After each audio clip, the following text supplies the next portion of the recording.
Have you seen a pickup in demand for tests in just the last couple of weeks because of Delta? Yeah, we absolutely have seen an increase. Last week at our earnings, we reported for the second quarter, we averaged about 54,000 tests per day. We also said that June was the lowest month of the quarter. If you look at July, it is significantly higher in terms of the number of tests that we're doing than June. And the last 2 weeks of July were much higher than the first 2 weeks. And are you able to pick up the variance with great accuracy, or is this much more a case of just knowing when people are positive, and that's likely to mean Delta at the moment? Yeah, so no, we can pick up the variance. Our test is very accurate. Every time there's a new variant, we make sure that we validate that our test is able to detect those variants. At the same time, we're doing a significant amount of sequencing. So for anybody who's positive, we sequence genetically the virus to understand which variant it is. And I can tell you by far the most common variant, in fact, over 80% of what we're seeing is the Delta variant.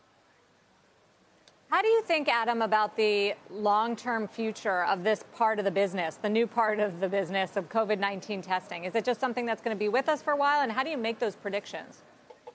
Yeah, Sarah, it's very hard to predict. You know, last week when we reported our earnings, we said that our base business had rebounded. And if you look at our base business for the month of June, it was the first time since the pandemic that this June was higher than the month of June before the pandemic. At the same time, we said that we believe the amount of testing we're going to do for COVID this year is between 33 and 38% lower than last year. As I look into next year, I assume there'll be some testing that'll be necessary, but my hope is that everybody get vaccinated and therefore the need for testing be less and less.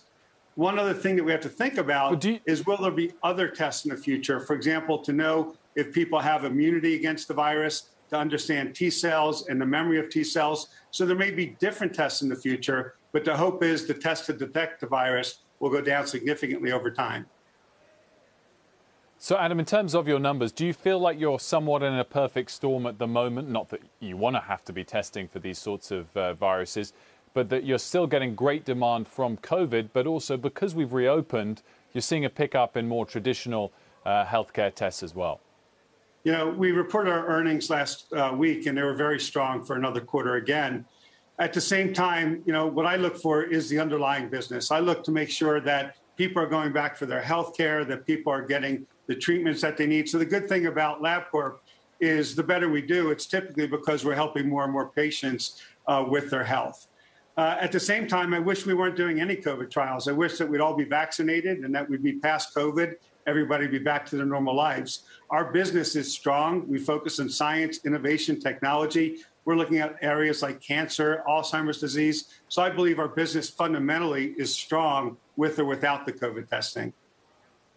Are the COVID tests completely accurate now? I remember in the beginning of the crisis, when we would have you on, we would ask about specificity and you know, all the metrics and which test do we use and no more antigen tests. What's the overall accuracy now? Is that an issue still? No, I think if you look at the PCR testing that we do, and again, we maintained our capacity to do as many tests as we might need to do. So we're ready for whatever might come in the future. But the test that we do is very, very highly accurate, for sure. Adam, good to see you as always. Thanks for joining us. Yeah, thanks for having me. It's a pleasure.